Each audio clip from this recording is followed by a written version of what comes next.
Hello, everyone. Good morning, good evening, depending on where you are. As you just saw, GMAT Club is going to be presenting an MBA fair that you can attend in early June. So that's something you want to consider. But today we're going to talk about something else that's kind of starting in early June, and that is how to prepare for the GMAT Focus Edition, which is a big question that a lot of people are having right now. So let's get started on talking about what we can do to prepare for this new version of the test. Okay, so here's the deal. This is definitely, there's some things that are going to be different and some things you're going to notice that are quite the same about preparing for the Focus Edition. And the first thing we're going to do, you may already know about, but let's cover this because you can do it for the Focus Edition, is take that baseline practice test. Now, there's a mistake people make with their baseline tests a lot. You don't want to make this mistake, and that is taking it completely cold. Why is that a mistake? It sounds right. Well, I want to get my baseline score. But the issue is, if you take the test completely cold, you don't really know what's on it. You don't know the structure. You're not used to the timing. You go take this cold test. You're not getting a real sense of where you stand. You're getting a deflated sense of where you stand.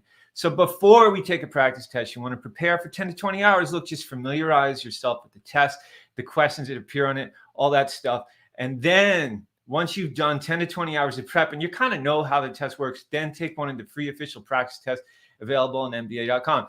And there will be, as of June 6, 2023, there are going to be free official practice tests for the GMAT Focus. So we'll all get to see what this looks like by taking one of those tests. In addition, there will be paid tests. You don't have to worry about saving the free tests. It's going to be the same deal with the 2 free tests and the 4 paid tests. So get psyched for that. By taking a practice test, as you can see, you're going to do 2 things. You can develop a clear understanding of the nature of the test. We all want to know what this test is like, even if you know what the regular GMAT is like. By taking a GMAT focus practice test, you get a sense of what that test is like. It's going to be 3 sections that matter. The sections are going to be shorter. Your timing is going to be different. It's definitely going to be interesting to see what this test is like. And the second thing, of course, is we're going to determine your current level of proficiency on the GMAT Focus Edition, right? So this is going to be a great first move. I'm psyched to do it myself, take a practice test, see how this test works, see how I score the whole bit. The next thing we're going to do, and this is interesting, this is going to be an interesting challenge, is choosing a GMAT score goal, okay? Now, here's the thing. You may think, well, I already know I want to score above 700. But in case you're not aware, take a look at this chart, okay? And what we can see is that 700 isn't quite what it used to be. Okay. Now, currently on the current GMAT, a 760 score is a 99th percentile score. If you look on the column, see 760 is a 99th percentile score, right? Okay. On the Focus Edition, look to the right, look for your 99th percentile score. Wait, they're going all the way down to 705. Okay. So the new 760 supposedly is going to be 705, and we don't even see the 87th percentile score. That's like 700 on the left is 87th percentile. On the right, we don't see an 87th percentile score. So the current 700 is going to be equivalent to something like 655, I think, on the GMAT Focus. So they're thinking that the score you want to beat, if everybody wants to beat 700 now, is going to be 655 on the GMAT Focus. So now what do we do? How do we choose a score goal, right? I mean, how do you know what to score on this thing? Okay, so are we going to shoot for a 99th percentile score? What are we going to do? I think initially we can figure you're shooting for something in the 750, 760. I mean, 655, 665, 675 level, right? Something in there is going to be what most people are shooting for. But there's a caveat here. Okay, they included the data insights section of the test. And I have a feeling that, I mean, most people don't really prepare, or many people do not prepare for the current integrated reasoning, which is switching over to data insights, right? So they base these percentiles on how people have done on the current version of the test. They took the questions. Okay, look, if people get this question correct, we can assume they're going to get it correct on the new test too. If a lot of people miss this question, they're going to miss it on the new test too. So we're going to build the new test using questions that are measured against the old test, and then we can come up with these percentiles. But, here's the thing, as we've learned in critical reasoning, that's not always the case. There are other factors, and people didn't all prepare for integrated reasoning, but they are going to prepare clearly for data insight. So I have a feeling that the percentiles are going to be a little higher on this test. I think people are going to be scoring higher. So maybe, let's say the 94th percentile is going to come in maybe closer to 700 than they're saying here. So we may actually see people end up gravitating up to the 705, the 685 level, as opposed to what they're kind of predicting seems to be more like a 655. But in any case, you have to pick a goal, because otherwise, how are you going to know what to shoot for? So I'm saying maybe pick between a 655 and a 705 is your goal.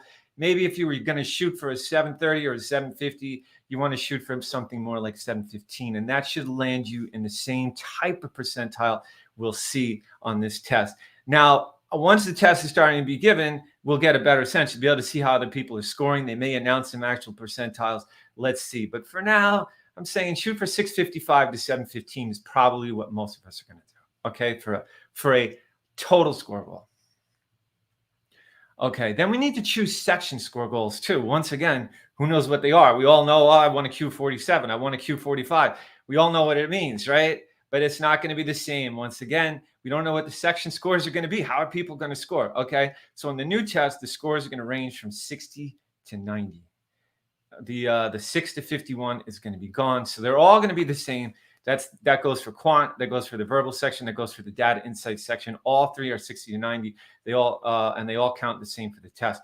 Now, what could you do? Well, historically, a benchmark for top schools has been, they kind of like to say, look, we want to see you at least score in the 70th percentile. Okay, so in the current test, that's something like a Q49. But Q47 was recently 70th percentile. That's why a lot of schools are still looking for a Q47 or above. And we know the 70th percentile in verbals in the mid-30s, and data insights is a little lower. Maybe I think it's around the 7 level. But in any case, schools have looked for these 70th percentile scores. So what are we going to do? Well, let's shoot for the 70. If you're looking for, if you want to hit that high score level that any school is going to be okay with, that says, okay, this person can handle our curriculum, shoot for the 70th percentile in all three sections, at least, right? So what does that mean here? Okay, check out quant. Now, currently, here are percentiles. Currently, the top two scores are more than the top 10% of test takers are getting a 50 and a 51. If you look, you get 97th percentile for 51. So at least, one person out of 30 is getting a 51, and then 50. It's 13% are getting a 50 or higher, right? So that's not going to be the case on the GMAT Focus. Look at the right column. We go all the way down until 83 to get in, or 85 to get in the 80th percentiles, and then to get down to that 70th percentile, that sweet spot, is as low as 81. Okay, so whereas 49 was our lowest 70th percentile score on the current GMAT, on the new GMAT, we're talking about 81. So you don't expect everybody. Well, we'll see, honestly. Let me hold up on that. But I'm saying maybe shoot for an 81. Now, once again, people may drive up these percentiles a little bit. So you may end up wanting to shoot for an 83 or so.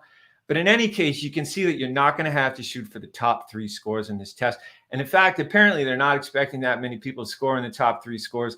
The 90th percentile and above goes for the top 5 scores on the new GMAT quant section, okay, which is pretty interesting.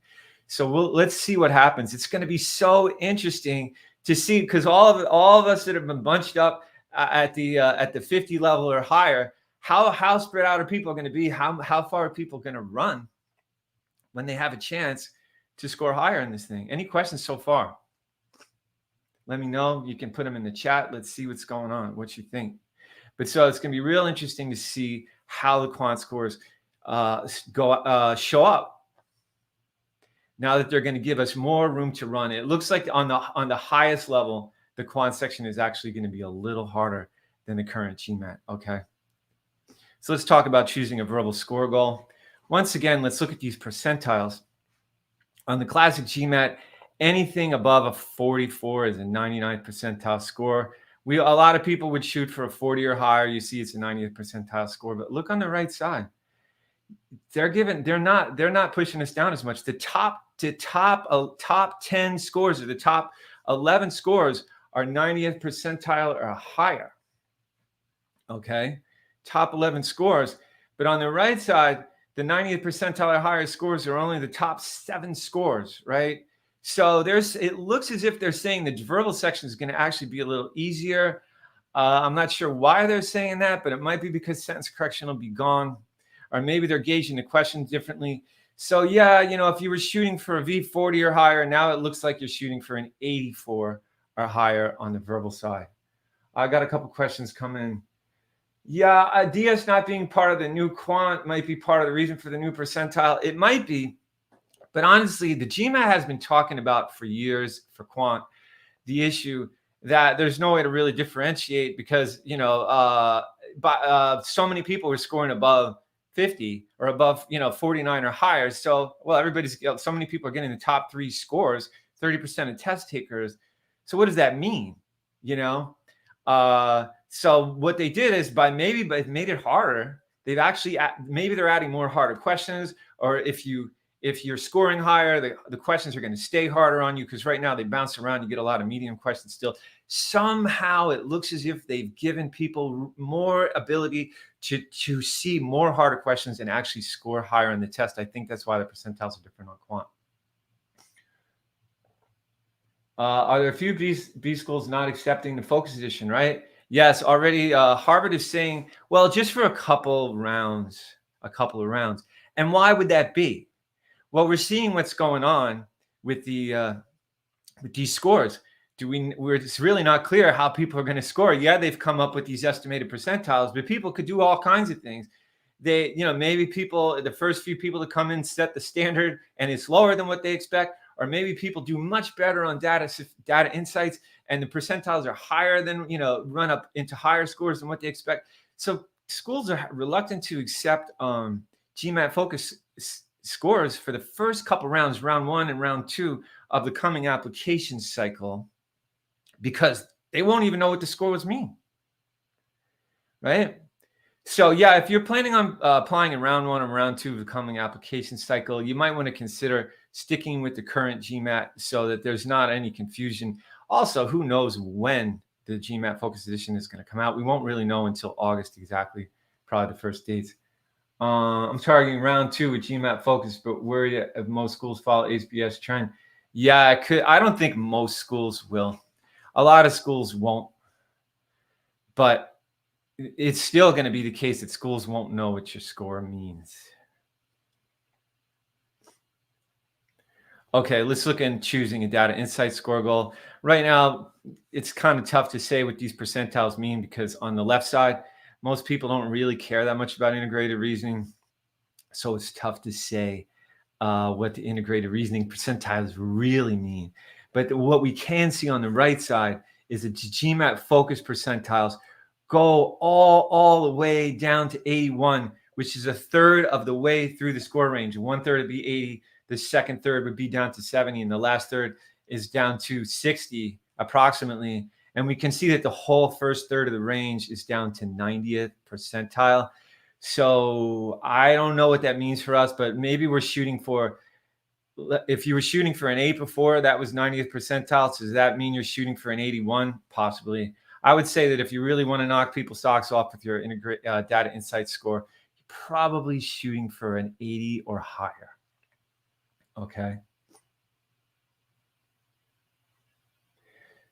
Is GMAT responsible to educate the AdCom? Yeah, I guess you're right. It is, but it's pretty hard to do it. The only ones really responsible for educating the AdCom is the students, because they're going to see how the students compare with each other, right? So what's really going to happen with the GMAT Focus Edition, regardless of whether they say it's easier to study for, harder to study for, the quant section is harder, whatever's going on, the standard is going to be set by the test takers, right?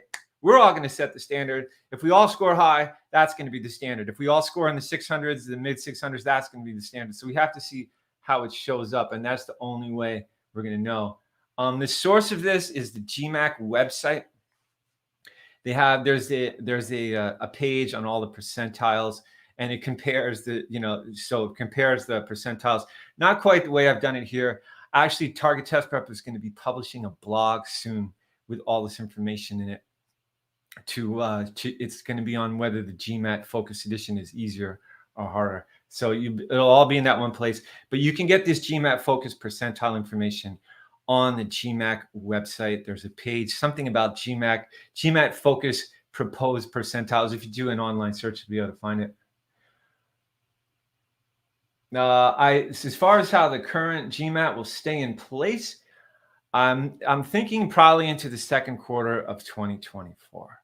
I don't think dropping the Focus Edition on the first quarter, the last quarter of 2023, and then jumping to the new GMAT and getting rid of the current one in the first quarter of 2024, that'd be pretty abrupt. I would think they're going to keep it going. I would say, like, who knows, some date. They'll announce a date in May or something of next year when they're going to keep it until. Okay, let's continue.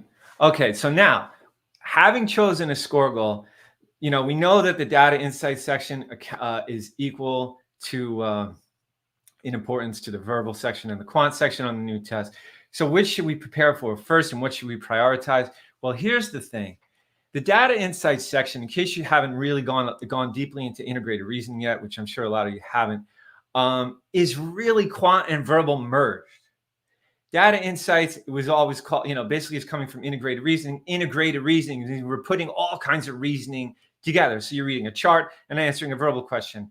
You're reading a table and answering a quant question. You're reading all kind of verbal stuff and answering quant questions, or using quant information to answer inference questions. So it mixes it all together. So what we really need to do is prepare for quant and verbal before data insights.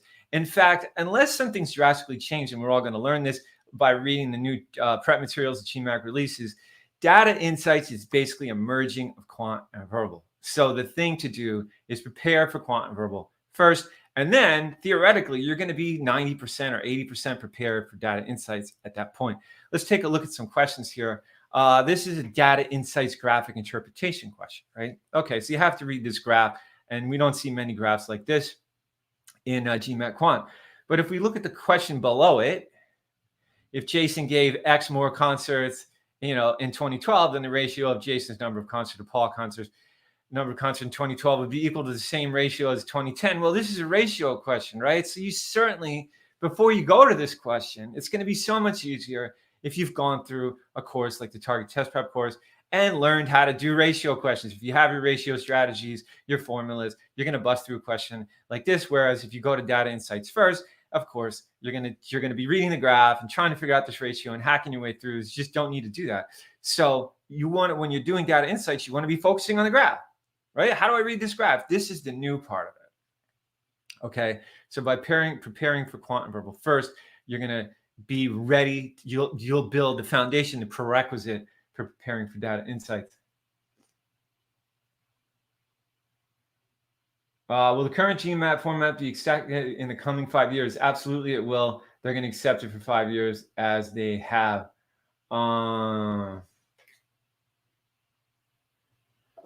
Let's see. Yeah, okay. So let's continue. Now let's take a look at this. This is a data insights verbal question. Doesn't look quite the same physically as a verbal question that we've already seen.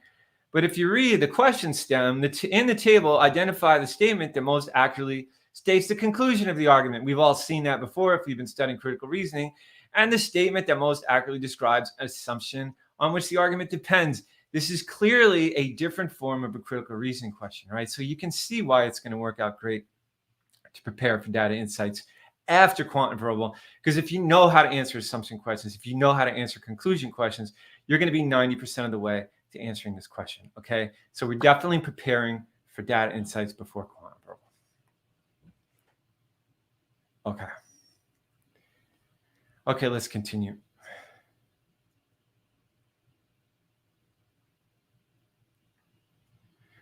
Okay, now let's talk about preparing for quant. As we've seen, it's going to be a little different, but here's the thing, okay? Here's the thing. they're taking data sufficiency out of quant, but we're not going to prepare for quant that much differently, okay? And you can use GMAT Focus Edition Optimized or Classic GMAT Prep resources, because quant is still going to be about learning topics, right? You're going to skip geometry for sure, because geometry is no longer going to be in quant, okay? But 90% of the topics are still going to be there, and quant prep is about working through one topic at a time. If you're not aware of this, okay, we work through quant topic by topic, and for each topic, we do what we see in the right here. Learn your concepts and strategies first. All too often, people say, I'm going to go through the official guide and start doing quant questions and see how I do. I mean, if you're already strong on your practice test, that's an option. But if you really want to drive your quant score higher, just work topic by topic and learn the concepts and strategies for a topic first, right? Then practice on time and shoot for high accuracy. And this is a key step that all too many people skip, right? You know that there's going to be 2 minutes per question on the quant section, or a little more actually on the GMAT Focus Edition. Okay, so you know there's about 2 minutes. So you do all your practice in 2 minutes each. And what do you learn? You don't learn enough, okay? You're just not going to learn. When what else do we practice at full pace? When you're learning to play the guitar, do you learn to play the songs at the full pace you're going to play them at eventually? No, you pick through them, you notice the fingering and things like that. Slowly, you get it all straight, and then you speed up to the pace of the song. Same thing with the GMAT. Practice on time first and shoot for high accuracy. You can't imagine how well this works. If you can get high accuracy, you are pretty much set, because I guarantee that the skills that make you accurate are going to make you fast too. So I always recommend this. So you go through a topic, practice on time, and shoot for high accuracy, and then speed up the test pace, right? You'll nail the GMAT this way, okay? Anybody that's not confident that this works, think about it. If you get the high accuracy, you're set. Now you can work on speed. But if you try to work on speed first, how are you ever going to learn? Doesn't make any sense. Okay, so this is the way we're going to prepare for quant. And once again, you could use GMAT Focus Optimized resources, but if you have some resources you like that are classic GMAT prep resources, just use those and skip geometry. And by the way, in case anybody's wondering about the Target Test Prep course, very shortly, everybody that has a Target Test Prep course is going to have the option to prepare for either the GMAT Focus Edition or the regular GMAT, and toggle back and forth all your answers, your data, your error logs, everything will be saved and will transfer from one to the other. You can prepare for each one. So if you think, oh, I'm going to take the GMAT Focus Edition in November, suddenly you decide you want to prepare and get it done by round one. Okay, you toggle over to the regular GMAT and you can prepare for that. All your work from your GMAT Focus Prep will be saved and will transfer right over to the course that includes all the topics. Okay. Now let's talk about data sufficiency. Now we know it's going to be in the data insights section. So do we prepare for it after quant and verbal? And we've been through this, we've thought about it, and the answer we've decided is no, because data sufficiency really is it's a form of quant. You just want to prepare for it topic by topic. Now, I know this thing says quant on the left and verbal on the right. That's not what I meant to say. It's quant on the left and data sufficiency on the right. And if you look at the questions, look how similar they are. If you're studying roots and exponents, you want to be in the quant section and the data sufficiency section, doing quant and data sufficiency at the same time, because the questions are so similar, right? So definitely do your data sufficiency along with quant. Work on it topic by topic, because when you're going to be working on, let's say, roots and exponents or number properties or whatever, in quant, you're going to do the problem solving questions, then jump to DS questions. You're going to be using the same principles, and you're going to really do well at figuring out how to apply them in the DS format, right? So definitely prepare for those two at the same time, just as you have been. And in the Target Test Prep course, we're going to be set up that way. Second thing, to prepare for verbal. Once again, you can use GMAT Focus Edition Optimized or Classic GMAT Prep resources. If you're going to use Classic GMAT Prep resources, just skip sentence correction. Okay? And, sentence correction does help a little bit for critical reasoning and reading comp, because it gets you to read those sentences carefully. Honestly, if you wanted to go through, if you're using a Target Test Prep course and you wanted to go through and read about modifiers a little bit, it might actually help you in critical reasoning or reading comp, but clearly you don't need it to do the depth of study. So then, assuming we're skipping sentence correction, study critical reasoning before reading comp, okay? Because critical reasoning is sort of mini reading comp. Basically what we're doing in reading comprehension is a lot of the questions are like critical reasoning, but they stretch out the material, right? So in critical reasoning, you have 4 lines or 5 lines or something to find the information you need, the details, the conclusion, the support, and all that stuff. In reading comprehension, it's just a longer passage. A lot of the task is just to find the same information in a longer passage. So you get it down in critical reasoning first, and then do reading comprehension second. Second thing, with verbal, what really helps in so many ways is learning a strategy for each question type. I know that a lot of the critical reasoning questions are kind of the same, but for instance, assumption and weekend are very closely related. Assumption and flaw are very closely related. Weekend and evaluate and strengthen are very closely related. But there are some key strategies, and the more you get a key strategy, you know how to go through these questions, the faster you're going to answer them, the more accurate you're going to be. For instance, if you know the yes/no test for evaluate questions, you're going to be so much faster than you will be if you don't know use that test and you're just hacking your way through the questions. So learn a strategy for each question type for verbal. I can't emphasize that enough. It's helped me so much. I used to be afraid of reading comprehension. As soon as I learned some strategies, how to look for keywords, how to bring the primary focus and purpose into focus, man, did I start doing better in reading comp. So I encourage you to get some materials and learn a strategy for each verbal question type. Now, here's the thing. You don't want to learn gimmicky strategies for verbal. Anybody who's just starting out may not know what I'm talking about, but a lot of you have seen them. In critical reasoning, we eliminate our reading comp, all extreme answers. That's not going to work. The test is more sophisticated than that. So when I say learn a strategy, I mean learn some kind of fairly sophisticated strategy. Like, here's how we're going to review. Here's how we're going to bring the primary purpose into focus. Here's how we're going to identify the gaps in the argument. These are sophisticated strategies, not just gimmicky ones. Okay. And then once again, a verbal. Practice untimed at first, okay? This is huge. So many people come to me, they've been partway through the target test prep course, and they're saying, what is going on with my verbal? Why is my verbal score not going up? I hear this question every single day. And the biggest reason I go right to people's TTP analytics, and I look, and they've been doing the verbal questions all in 130 to 210 each. Once again, how are you going to learn to go through these verbal questions in that amount of time? Okay.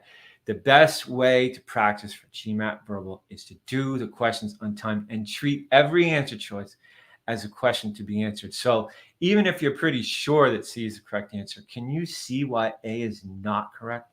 Are you sure you know why A is not correct? If not, you stick with that question. And I'm talking if it's 10, 15, 20 minutes, figure out why A is not correct, why B is not correct, why D is not correct. Make up an explanation that you could explain to a class. Then you're getting GMAT verbal done. And the reason for the difference here is, look, all 5 choices in a verbal question matter, right? In quant, if we need to find Jim's rate, well, only one choice matters. Okay, there it is right there, D. Jim's rate is 56 houses painted per day. What a guy.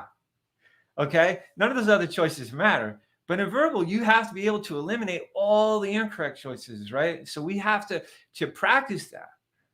You want to go through all 5 choices. It's not enough to just get the question correct. If you don't know why C is incorrect, you're kind of, you're not in control then. Because what if you see another question where it matters whether you can tell it whether that choice is incorrect?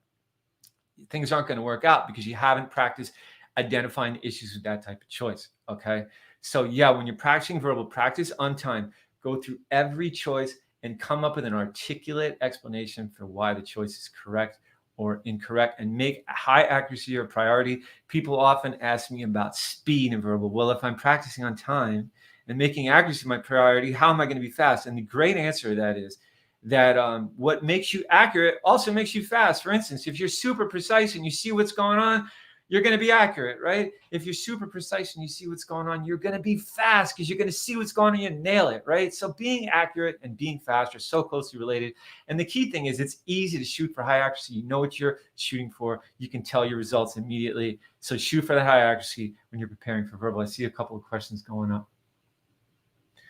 Which schools are not accepting a new GMAT edition? I don't know, but I'm sure you can look that one up. Hi, Marty. Do you think that old GMAT will become more difficult? No, I don't think they're going to change the old GMAT. And here's the thing. The percentiles last for a few years. I mean, I guess the percentiles could shift, but it's only the old GMAT's only going to be around for another year, right, or so.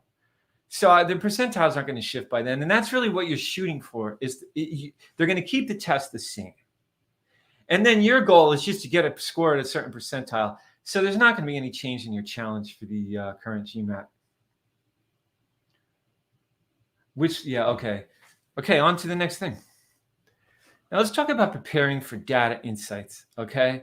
You're basically preparing for this by preparing for quant and verbal. And you'll see when you get to data insights, your quant and verbal skills are really going to power you through this. So then in each question type, there's going to be an additional challenge. So in graphics interpretation, now we have to apply those skills in the context of a graph. So you're going to work on one question at a time, one question type at a time, and learn how to handle that additional challenge, which, as I said in graphics interpretation, is learning how to handle the graphs, right? Okay, so we need to learn find a ratio or an average or a rate or something else. What happens if we shift something? Okay, weighted average, great. But we're doing it in the context of a graph. So now you're learning how to handle the challenges of the graph and applying what you already know. And the key thing with this, definitely study graphics interpretation and table analysis before multi-source reasoning. That's where you have it laid out in the TTP course. And the reason is that multi-source reasoning includes graphs and tables. Okay? So, you want to get those graphs down, get the tables down, and then do multi-source reasoning, which also has like reading comp flavors to it and some critical reasoning. So you're going to use your keywords like for reading comp. You're going to use your inferences as you do in critical reasoning. And you're going to apply this all in multi-source reasoning. Anyway, you'll get the idea, but work on it one question at a time and definitely do the graphics interpretation table analysis before multi-source reasoning so you're ready to hit those multi-source reasoning questions. And in data insights, what really so much we're focusing on is execution. Because, okay, we've learned about the inference chops. We've learned about how to answer the quant questions. But now we have to just make sure we don't mess up. For instance, they line up these tables in data insights, and there'll be two, three columns that have almost the same title. For instance, one will say total score, total exam score, final score, or like final total score. You see what I'm saying? You look at these three columns, they all look the same. It's simple little things like that. Don't mess it up. In graphics interpretation, the graph will show half, won't cut off at 0.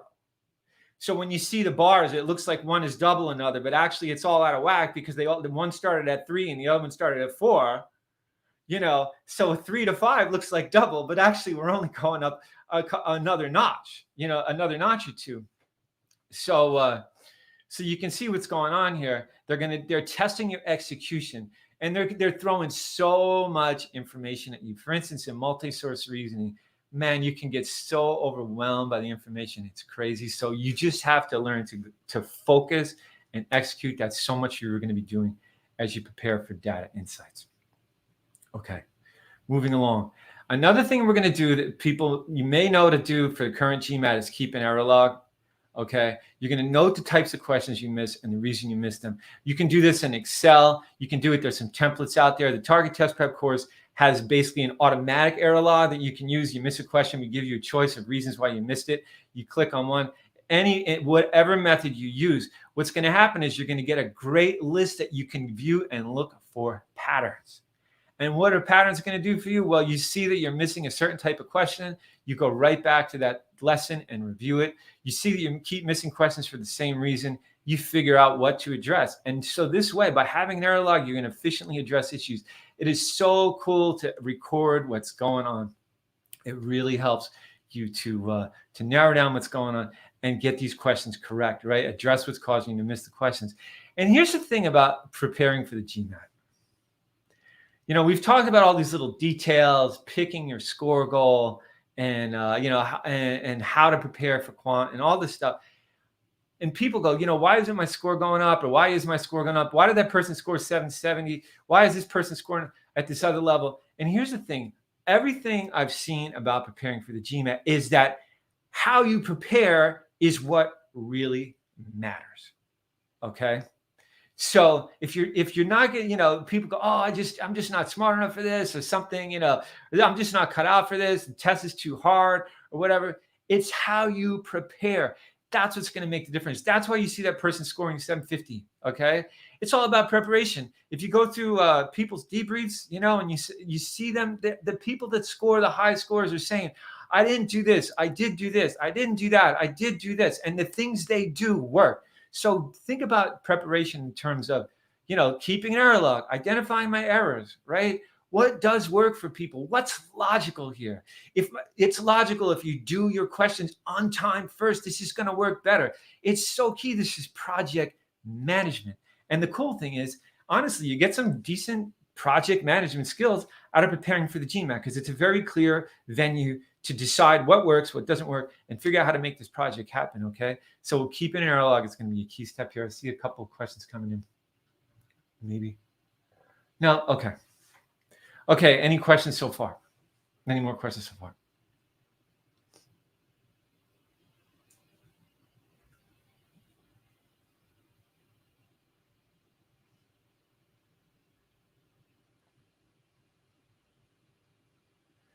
Okay, let's move on to the next phase. Okay, now here's the next phase. And notice, we didn't say to take practice tests, more than one practice test. And, it can sort of sometimes be helpful to take a practice test in the middle of your prep if you want to. But remember, there are only 6 official practice tests. So if you're going to take a test in the middle of your prep, you're using up one of the six best tests out there. So we generally don't recommend that.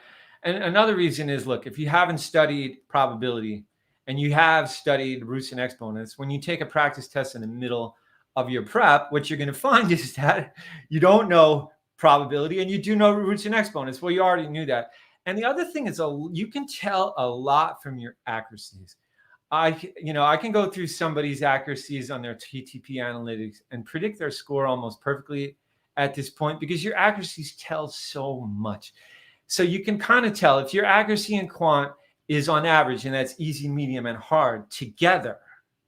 If your accuracy on easy, medium, and hard together is about 80% in quant or higher for problem solving, and the same thing for data sufficiency, you're probably good for getting above a 700 as far as the quant part goes.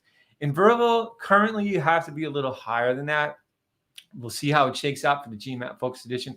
But the point is, you can tell from your accuracies. Look, if you're getting high accuracy, when you take a practice test, you're going to nail it. If you're getting 60, 70% correct, you're not really in control at that point. For instance, you can get 70% correct by getting 3 right, 1 wrong, another 2 right, another 2 wrong, and another 3 right. And now that's 7 out of 10. Actually, that's 8. Another 2 right would be 7 out of 10. So you're getting like 2, 3 correct in a row, then you miss one. You're not really in control, even though 70% sounds pretty good, right? So you want to be, if you're shooting for that 700 plus score, you're going to want to be in the 80s to 90% correct. And you don't need to take a practice test to find out if you're there. If you're not at those accuracies, you're not at your score goal yet. Still, so what do? At the end of our prep, toward the end, we're going to want to take official practice tests after we've completed all the topics, right? And what we do is maybe take go through and do a review of the topics, make sure you feel solid and everything, and then take your first practice test and see how you do, okay? And then you're going to review.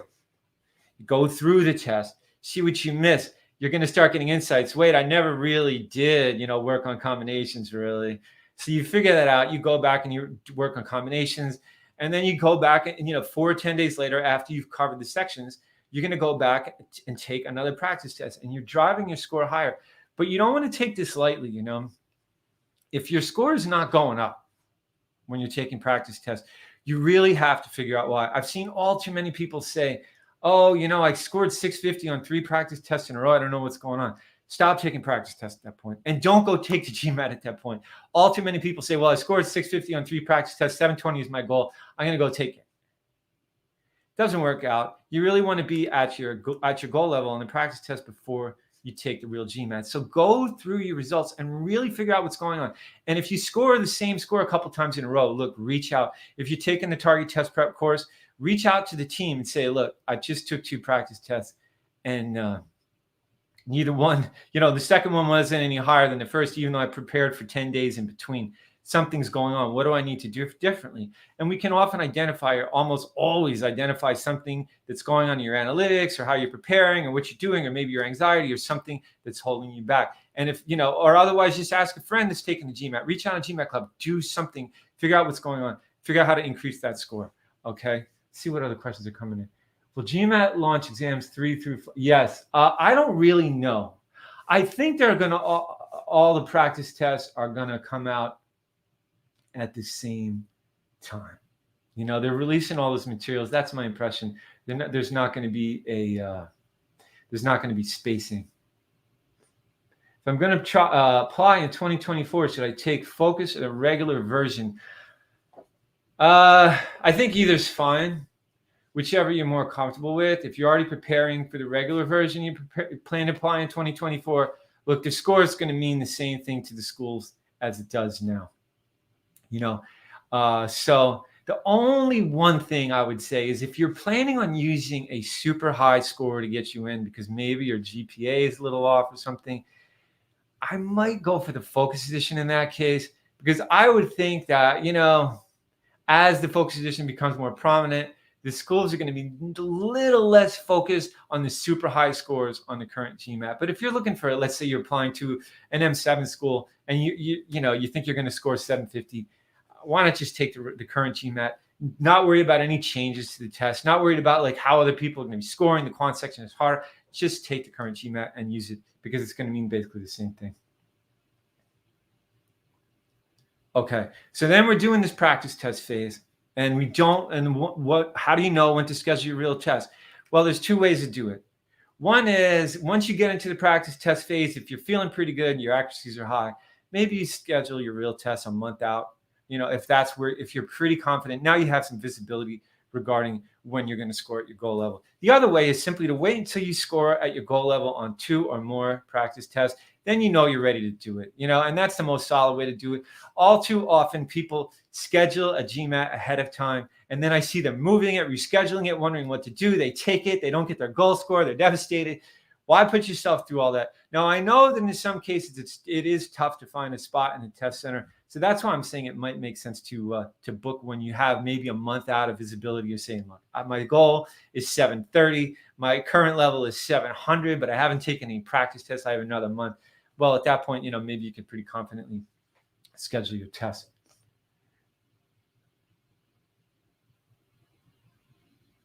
Anyways, both scores are different scales. GMAT will be, yeah, exactly.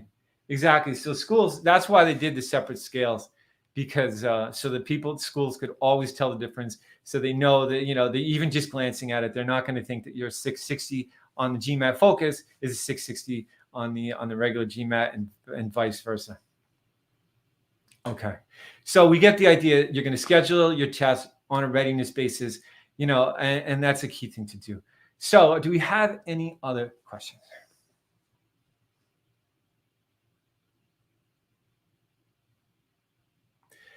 Okay, so let's review. Okay, so you're going to choose a score goal because we're not really sure. You're going to use the percentiles to choose section scores and a total score, right? You're going to go through, prepare for quant and verbal before data insights, because data insights is based on quant and verbal. You're going to work on everything one question type at a time, topic by topic, and remember to practice on time first before you practice time, okay? And then finally, when you get to that practice test phase, you're ready because your accuracies are at the right level for your score goal. So that's when you're going to jump into practice tests. Take them every 4 to 10 days, and review in between. See a couple more questions come in. Will TTP customize its learning content and practice tests if I purchase it now? Absolutely. Yeah. If you purchase TTP now, you will have the ability to toggle over to the GMAT Focus optimized lessons as soon as they come out, which is it should be in a few weeks. Okay. You'll be able to toggle back and forth. So no matter what version you want to study for, you'll be able to use the TTP course for it. I mean, currently you can use the TTP course without using geometry or sentence correction, but it's going to be optimized with an enhanced Data Insights section is so sweet. We've been making it. The chapters are great. I'm so excited to show them to y'all. So yeah, you'll be able to toggle between no matter when you sign up. If I'm just starting preparation, is Focus Edition the right choice? It really, whether Focus Edition is the right choice is depends on when you plan to apply more than anything. Okay. You know, if you're preparing now, but you plan to apply in round 1 or 2 of this application cycle, you definitely want to take the current GMAT. If you're planning to apply in 2024, you can make a decision on that basis. At that point, it's a little bit more about what you're confident in. The only thing is, I definitely think it's going to be a little, at least a couple of months of scores coming in before we all know what to shoot for.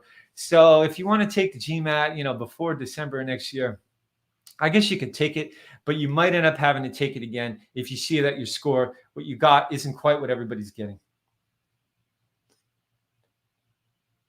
Yeah, and I guess someone's asking when the TTP is launching our course, but I think I answered that question.